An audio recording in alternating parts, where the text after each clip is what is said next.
Martin Martin by Brian Dole. Thank you, Catherine. I read some adult fiction recently too. Emily's House, which is a novelization or fictional historical novel that was written from the point of view of the maid at Emily Dickinson's house. It was great. I am recording this meeting, so let's get started. As I mentioned, I'm going to be letting people into the meeting.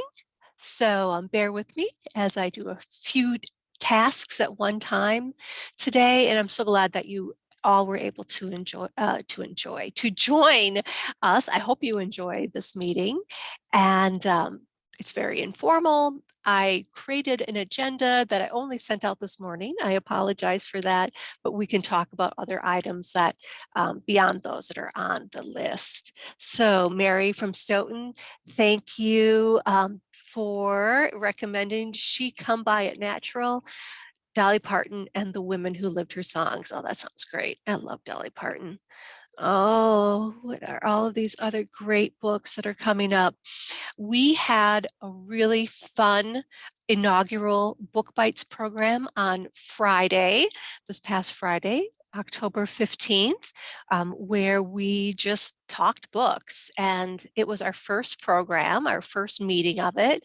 And it was basically, I pulled a bunch of new books that either I've looked at or that I'm excited about reading. And it's not CCBC Shorts, but we had lots of contributions and participation, and I linked to the recording and the book list of the October 15th Book Bites program in our agenda. We're going to have another one in December, and that's on our agenda too. So thanks to everybody who came to that very first program. It really made my week. I just kind of soared through the rest of Friday. So it was really fun. It was fun to talk about books again. And so yes, watch for the next one in December. Is that December 19th or 17th? It is good to see you all. I'm going to let somebody else in here. All right. So as we go through today's agenda, and I will put that in the chat again too, just so you all have it. I'll start from order. So good to see everybody. We finally have the youth programming workshop, which is scheduled for November 11th, just a little under a month away. Will be held at the Olbrook Gardens in Madison on Monona Drive. We're super excited about our lineup of presenters.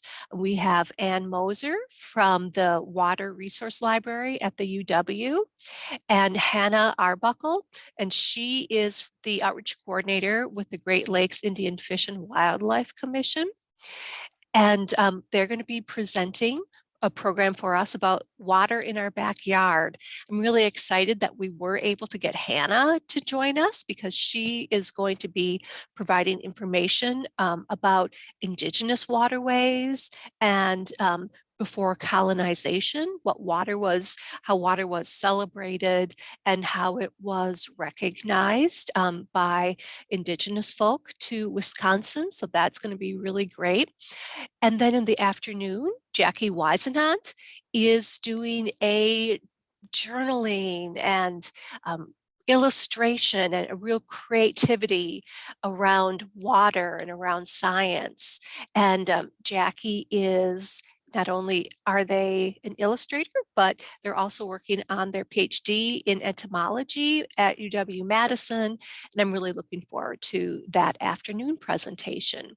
I think the morning presentation is going to skew toward younger grades, and then the afternoon will skew towards middle, teen, and even some ideas for adult programming. So share that information with your colleagues who may work with older folks. We will be having lunch from Cranberry Creek. It's going to be a sandwich box, I think. So it's going to be a lunch that you will pick up for you. There will be no buffet lines. And Jean tells me that she will not be bringing a cash box. So either pay for your lunch beforehand, or we can invoice your library at the event. So if you don't have cash, if you don't pay for it beforehand, we can invoice your library after the workshop. This is going to be, we're practicing all Dane County COVID guidelines, so everybody will be fully masked. We're going to be as social distanced as possible, and this workshop, unlike others, is only going to be for South Central folk. So we aren't opening it up to other systems, which feels kind of sad because it was always nice seeing a couple of people who came from other systems, but our system safety comes first. So register for it today. It's going to be really wonderful. The new kid book discussions, we talked about this back in September, and I've sent a few email messages about it. We will have our first youth services discussion. This is just us. It's not going to be too formal. It's going to be us talking about New Kid by Jerry Craft. The first one is on October 29th. And then we'll have another one in early December on Tuesday, December 7th. So feel free to read the book and join us then. I'll send out some more messages. It's on our calendar. Once again, it's totally informal. We're going to be talking about the book. Maybe you'll get some ideas about how to adapt the discussion that we have for discussions in your community.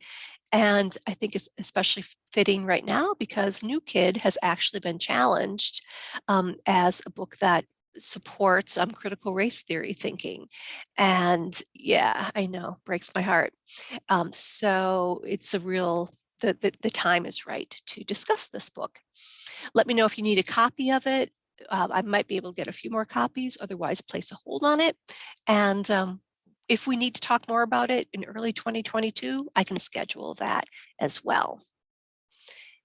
I was talking early on as we were getting set up that let's start thinking about other books that we want to read and discuss in 2022. So if you have ideas, shoot me an email, put it in chat, and we can definitely do that. We were wondering about Alatsoi by Darcy Little Badger. If any of you have facilitated a book discussion on a particular book, let me know. You don't have to facilitate it, but if you share your questions, I'd be happy to do that facilitation. Or if you really want to do if you want to facilitate, I'd love to just be a participant too. Okay. As I mentioned, and in the agenda, I linked to some discussion questions for New Kid that Catherine Bear from Cross Plains shared with us. And they're in the agenda. If you have others, send them to me. At the very beginning of today's meeting, I mentioned that we had a really fun first Book Bites program on Friday, where we just informally got together and I shared a list of newish books that I've either read or that I want to read, that have come across my desk that I've paid some attention to. And I linked to that book list in today's agenda. You'll find a link to the books we discussed, as well as books that others suggested. Thank you to those of you who joined us live on Friday and for suggesting books. It was really fun. And as I mentioned, I think I'm still soaring from that program. It was just really fun to talk about books again. Our next one is coming up in December, on Friday, December 17th at 11 o'clock. Right now, I've been pulling some books about water and about camping and outdoor life that might be fun to use for all ages for next year's summer library program, the water theme. And I'll probably just pull some others too that look interesting, either that I've read or that I want to read. Um, it's not as formal as CCBC Shorts, and I hope that if you come to that meeting, or to Book Bites program, it's not a meeting, that you'll contribute and participate. It's kind of like a let's make our reading list longer event. The puppet order went in today. Heidi Moe sent me a message, said that the puppet order was submitted. So if you were a participating library in that program, we'll be getting the orders probably within the next few weeks. So Puppet Day is always a fun day for us at South Central. Thanks for joining us, and thank you everybody for your input last month and letting me know that you wanted to do it. So we had some good participation, and we'll probably do it again next year. In the meantime, we had a flurry of puppet exchanges, and our colleague Susan Santner dropped by and dropped off a ton of puppets with me that have found homes with folks in the system. So feel free to keep using Kids List to share resources, to offer up things, and to just connect with each other. The Summer Library Program Manual for 2022, the CSLP Program Manual. I just got the login information, and I will be sending that out to you all probably this afternoon. So what this is, it's the code to the 2022 online Summer Library Program Manual that the state pays for with LSTA funds. Of course, you're not obligated to go with the CSLP. We also will be, I know some libraries are looking at the iRead program. You can use your 2022 youth programming funds if you want to purchase the iRead manual. That's completely fine, as well as, some libraries go with their own communities theme every year, and that's fine too. For our ease at the system, we will always look at what the CSLP is doing and plan programming around that, but it's never so specific that other libraries who are doing other themes won't find anything useful in our continuing ed. So let me know if you have some program ideas that you want to share as we're coming up onto for next year's summer library program, and we can share those next year. And then finally, my other announcement, I was just in a meeting of the system folk like me before our meeting from noon to 1. I was hearing what other systems are doing and hearing from the DPI. And I want to remind you that the Youth Services Section blog, which is a blog through the Wisconsin Library Association, that it's available for you to view, and I linked to it in the agenda.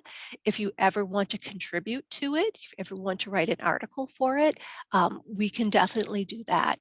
You don't have to be a member of WLA or the Youth Services section to read the blog or to contribute. Although if you join YSS and WLA, it's going to really benefit you a lot. Oh, what else did I learn at the meeting just an hour ago? One of the big things that all system folks are doing right now is working on ARPA grants. You may have heard of the ARPA grant from your directors. I'm very involved at the system level in helping write the community resiliency portion of the ARPA grants. And this is looking at what can we do to help community members connect with their libraries. So looking at movie licenses for libraries for the coming few years, perhaps some outdoor equipment, outdoor screens and projectors, and other ways to connect with community. We're looking also at equipment for hybrid meetings, so perhaps programs that take place in your library, as well as opportunities for folks to participate via virtual means in their homes. This is a grant that's coming down with federal dollars. We got the official guidelines about a week and a half ago, and so we are all busily writing grants at South Central, starting last week and this week. So if I'm a little frazzled, more frazzled than usual, that might be why. Because I'm helping write it. There are other categories, and your directors have probably told you about it. If not, we have a lot of information in some of the last online updates and top 5. So you'll be hearing more about ARPA grants in the coming weeks and months. And I'm hoping that the portion of the grant that I'm working on will really help youth services folks and your colleagues with programming in connecting with community members. So stay tuned. Oh my gosh, that was a whole lot of talking on my part. So that was the discussion. I'm sorry, we're moving into the discussion portion of the grant. Are there any thoughts about the ARPA grants or about things that we can do to support programming, especially equipment? The money has to be spent by the end of July. So what we're really looking at, what everybody in the state is looking at, is what type of stuff can this grant support? Can this grant purchase that will help you do programming? So I'm writing the grant this week. And I will send out a list of some of the things that have already come up through director surveys that we're going to be looking at. So that's some follow-up I will do. Let me write that down.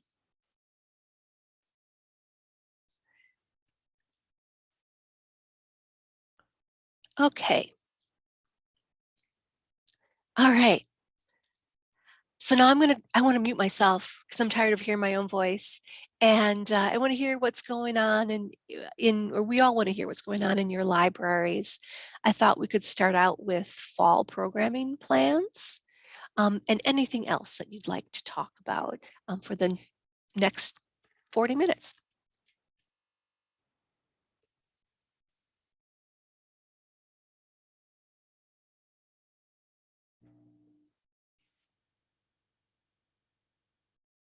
Any fall programs that you're excited about? You can't see me, but I can go. Thank you. I'll try my video. Oh, Mary, thank you. Yeah. So we're doing most of the things. Everything is virtual except for story times outside. And I wasn't here last time, but my directors was wondering what other people were doing going into the winter months. If you're moving for little kids, people who can't be vaccinated, what kind of the consensus was. We're feeling pretty strongly about kids who can't be vaccinated not holding indoor programs for them.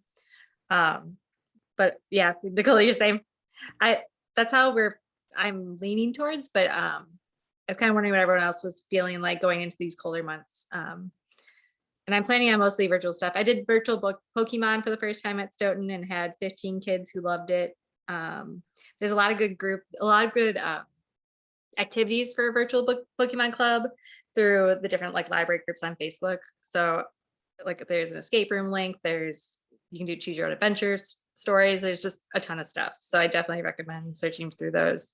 And it's really a calm program to to prep and hold. We're also doing like spooky steam where they're all gonna get kits and we're gonna build spooky structures out of graham crackers, and I found royal icing powder so they could just mix water with it to make their icing. And doing coding club, which I had done at Verona previously, so I had experience doing that as well. But yeah, just trying to figure out. I mean, I've been there almost 2 months now at Stoughton, so I'm just trying to figure out what to do, and what's going to go over well. But I highly recommend trying Pokemon Club because that's worked at both Verona and Stoughton like gangbusters. So definitely recommend that. But yeah, I'm curious what other people are thinking of for that age group that can't be vaccinated yet, because that's mostly who I'm programming for. And going into the winter, I just don't want people to be screened out at some point. At Macmillan, we are hopefully going to be returning to somewhat normal soon, with putting our collections back into their spaces. But we have also decided that, especially for kids, because they can't be vaccinated, that we won't be planning any big theater events or anything like that anytime soon, and kind of just play it by ear. But I've been planning to do kits during the winter. So I've been doing outdoor programming, which has gone actually really pretty well. This last week in October, we're doing a story walk. And it's a little bit different of a story walk. So it's kind of a live story walk. And we've chosen a book called, it's right here on my desk, Monster Needs a Costume, which you can't see because my camera's weird. But it is, we're gonna have different staff members dressed up as the different costumes in the book. And so kids will go from one station to the next and hear their part of the book and then move on and get a treat as they move on to the next station. So we're doing that next week. And it seems that people are very excited about it. And then after next week, we're going to kits. So I've got a do-it-yourself magic kit that I'm coming up with.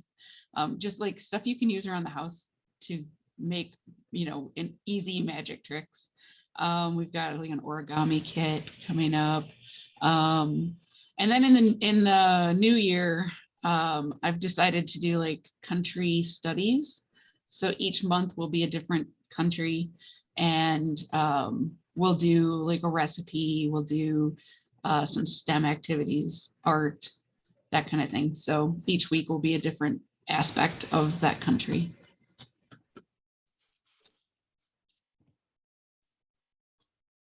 Thank you, Carrie. Very cool.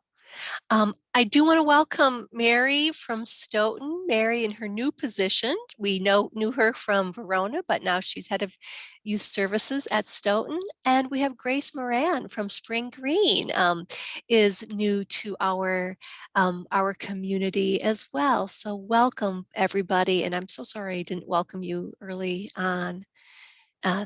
Thanks to Carrie and Mary for talking about fall programming. Anything else with fall programming or other questions you have? Hi, Catherine. Hi.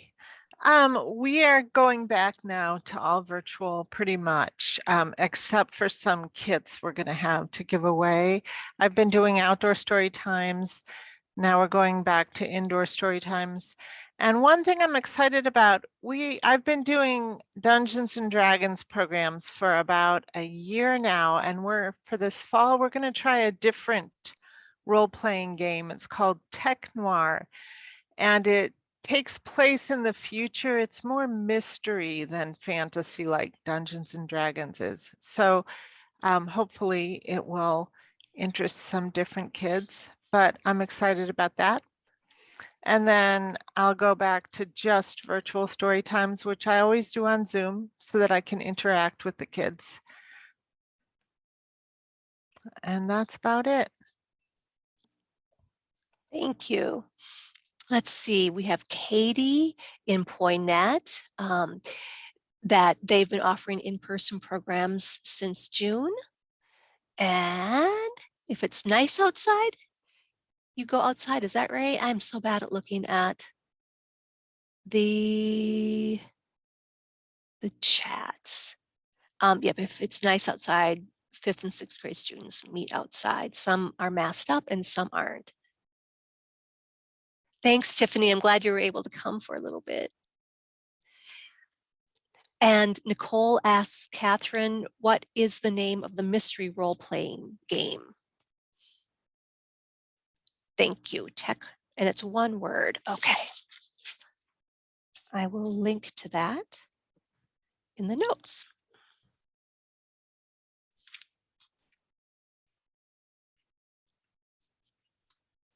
So here in Stevens Point, we're also going back to all virtual, except for our handouts. Our handouts are really going well. Our Lit Loot bags for kids and teens. We weren't sure how it would go over in the school here, and they have been gone within the first 24 hours every month.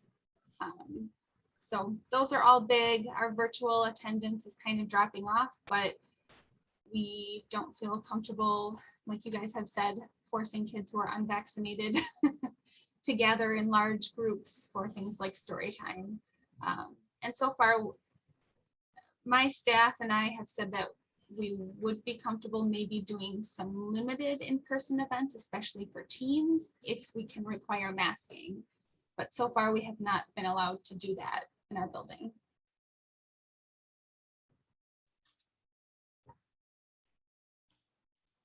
Thanks, Nicole. Andrea. So we are closed. I think we're one of the few libraries. Our board decision was if the infection rate in the county reached very high, that we would close. And so we are. And we are doing curbside service. We created a separate lane for story lane. And we have particular times advertised where one of us is on duty. And if somebody calls and pulls into that spot, we scoot out there with a cart full of books for them to choose from, and our big stuffed Lester the Lion and little goodie bags. And we do a little mini story time right there at the vehicle. Sometimes they want to get out and sit on the ground, and we have little carpet squares if they want to do that. But for me, they've all stayed in their vehicle and just unrolled their windows, which actually has been pretty entertaining. We have begun to get increased amounts of negative feedback. So we are planning on presenting all of that sort of as a little package to the board to see if, in fact, they would consider amending our status. Catherine, we are in Greene County. The other Greene County libraries have a variety of offerings. I don't think any of them are fully closed other than New Glarus. They're just doing, well, they have a little window, like a little drive-through walk-up window that they use for service. I think the others maybe have scheduled times for people to come in and browse. So they're doing by appointment. Yeah, so I'm not sure what's going on. To that effect, we've just been scheduling month to month. So instead of putting out a brochure for the whole fall, every month we create a new one. We are doing some outdoor events, but largely evening ones. There's on the square here in Monroe, they have the first Thursday of every month, they have all the stores staying open up late to encourage customers. And so on those evenings, we're doing some kind of event, either a family event or an adult event, depending on what the theme is for that night. For example, Wine Walk Night is going to be an adult event. But otherwise, all of our stuff has been virtual. We returned to virtual story times. We still have a slate of offerings via Discord for teens, some gaming, crafting, and they're doing chess, little mini chess tournaments as well. And then a variety of kits. We have Storytime kit. We do a letter of the week kit, and we do a science kit monthly. So that's where we are. I don't know if things will change much anytime soon.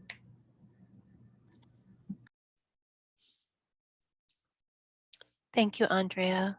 And Brooke from New Glarus is also in Greene County, and she is at today's meeting. So I don't know, Brooke, I'm not trying to put you on the spot, but if you have anything to add to that, simply because you're in the same county.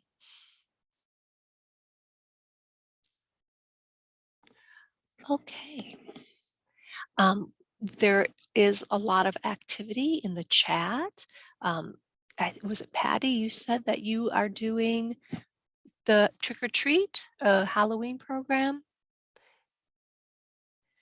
at library. Oh, this Thursday night, in-person story times are going to be at the library and you're keeping them shorter. Okay, I'll make sure that we add that. I add that to the notes. Anything else about programs? Grace? Yeah, in Spring Green, it sounds like we're kind of doing some similar things as everybody else, navigating whether or not we've been doing outdoor story time.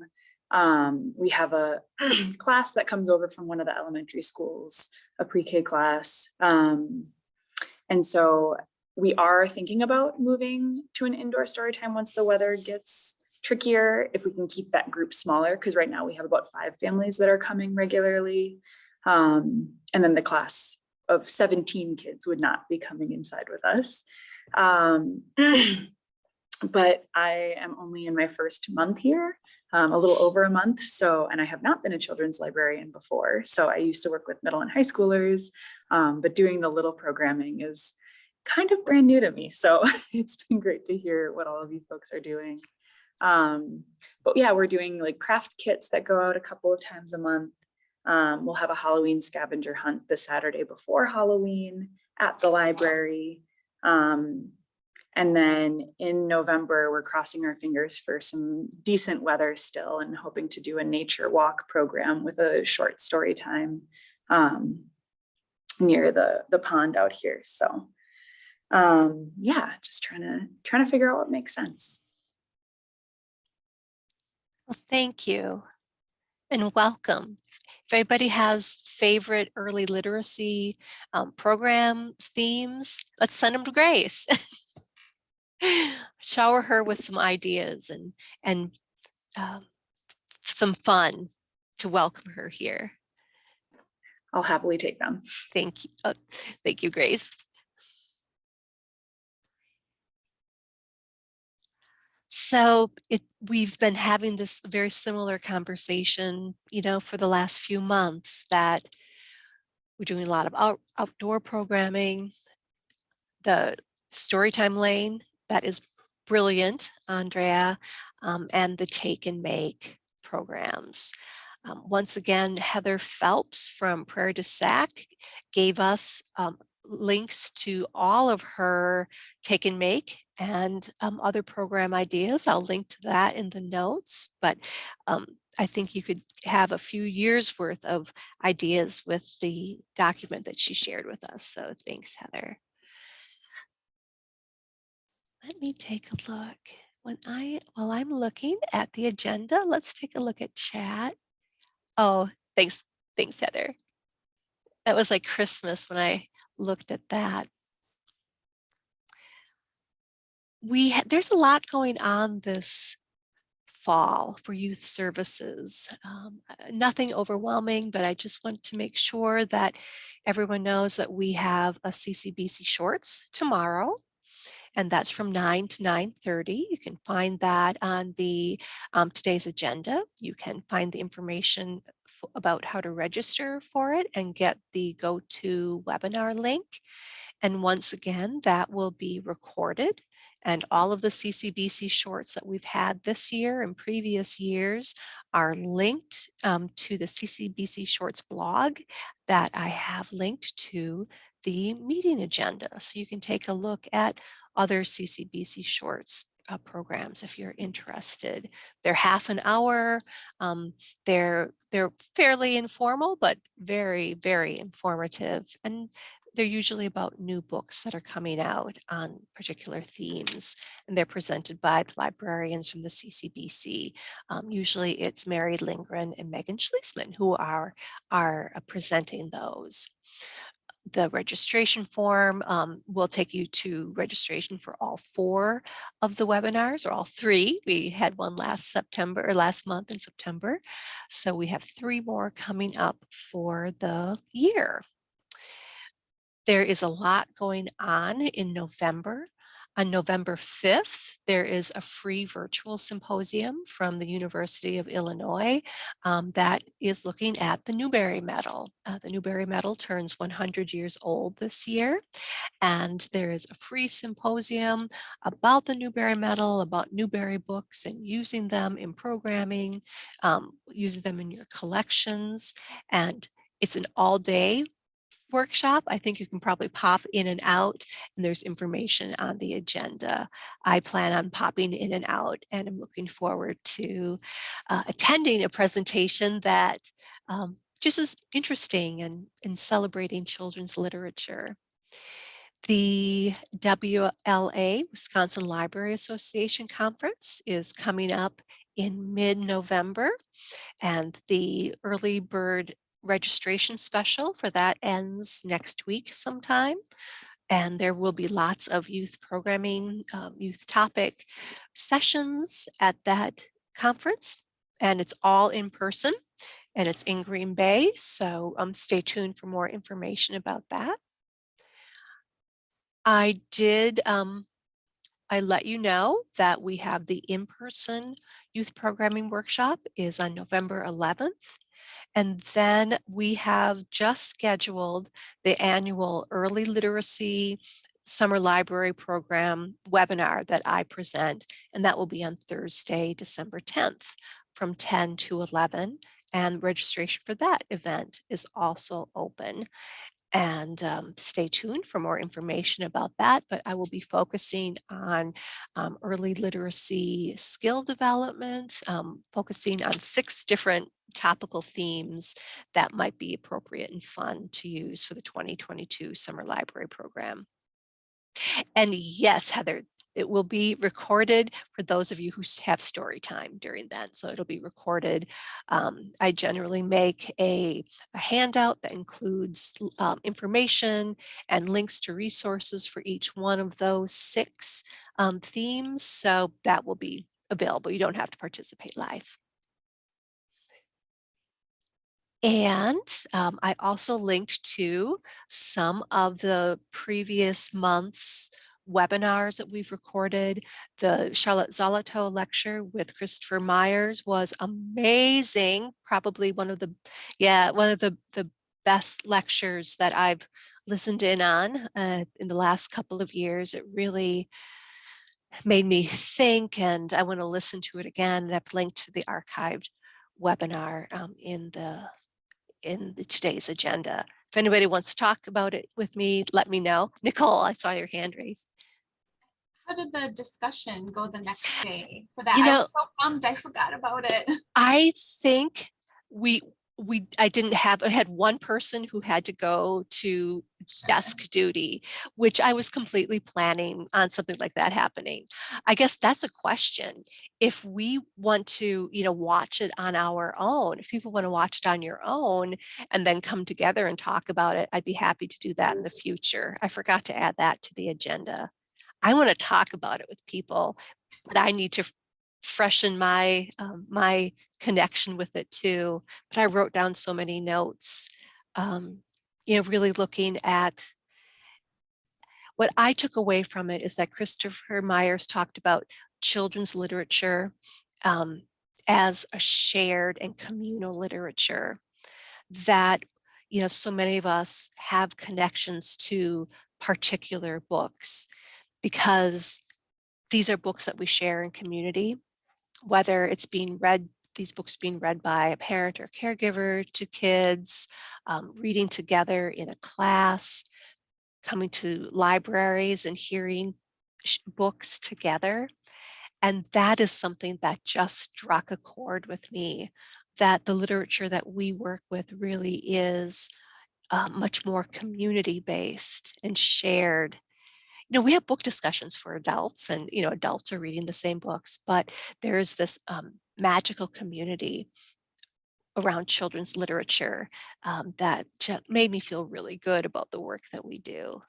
So I'll schedule another one, maybe in early 2022 after we've had some time to watch it again and time to settle into the new year.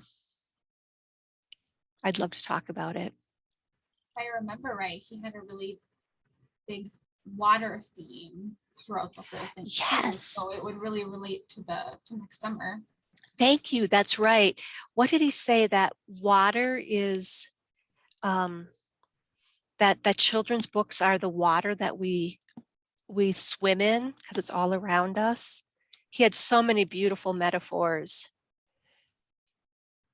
Yeah, I think he talked a lot about water as like finding your water, finding your own Yes. and your own connection to everyone around you. But I wasn't as good as you. I didn't take notes. I was ironing clothes while I listened. So But yeah, I love listening while I'm ironing clothes too. I love listening to podcasts, so I get it. Anything else? Well, thank you all for joining us. I will get the notes out as soon as possible. I haven't finished the September notes, so I'm almost finished with those. The September notes, I have links to a lot of the country and state book series that we recommended, and we will be following up with maybe a batch order or a group order of some of those series books in 2022. So I didn't have anything to report on that, but that is not a project that we just dropped, that we will be sharing information about that as well. All right.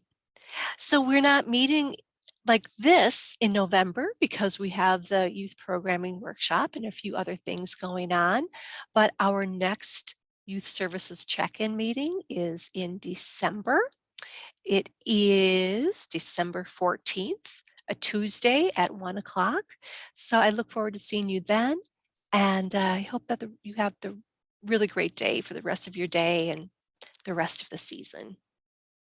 I'm going to stop recording.